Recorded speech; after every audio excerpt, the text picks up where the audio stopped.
এখানে ক্ষয়ের একটা অরের একটা কোশ্চেন আছে।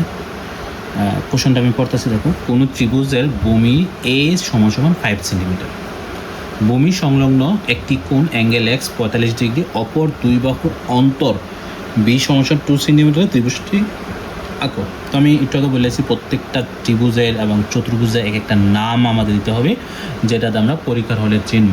এটার নাম দিলাম আমি ত্রিভুজের অন্তর। তো ত্রিভুজের অন্তর কীভাবে আঁকতে হয় ওটা আজকে দেখাবো। ওকে, প্রথমে আমাদের দুইটা সেন্টিমিটার দেওয়া আছে, একটা হচ্ছে এ 5 সেন্টিমিটার, আর একটা হচ্ছে বি 2 সেন্টিমিটার।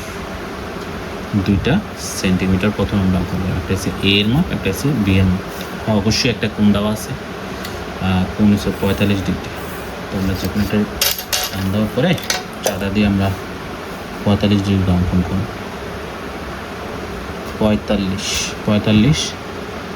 40 এবং 50-এর মাঝামাঝি।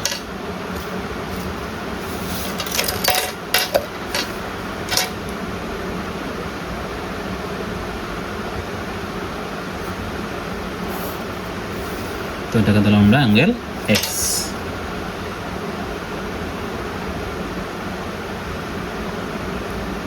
তো ইচ্ছা মতো একটা আমরা এখানে কোণ দিলাম। তো এখন আমরা কিভাবে ত্রিভুজটা আঁকবো এটা দেখাচ্ছি। প্রথমে আমরা যে কোনো একটা রশ্মি নেব, যে কোনো রশ্মি ই থেকে এ সমান করে, এ যে মাপটা আছে না,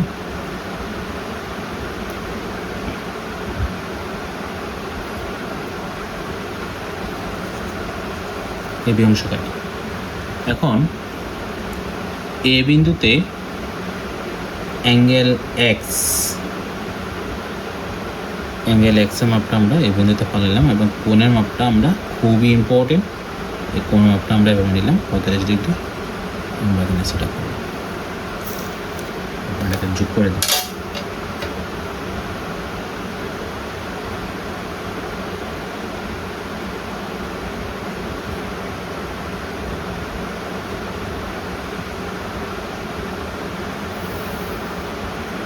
এটার নাম দিলাম আমরা এফ।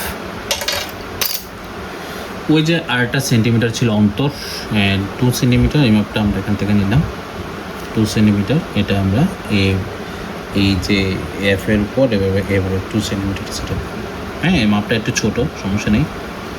তাহলে আমরা এভাবে এই কোণের মাপটা এই বি এর সাথে, হ্যাঁ বি এর সাথে এটাকে আমরা যোগ করে দিলাম, এটাকে দিলাম সি।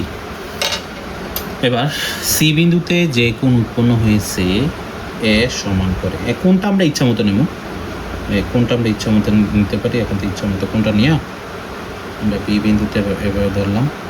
এবার কোণের মাপ খুব ইম্পর্টেন্ট, কোণের মাপ আমরা এভাবে কোণের মাপটা ধরলাম, ধরার পরে এখান থেকে এভাবে ফেলে দিলাম।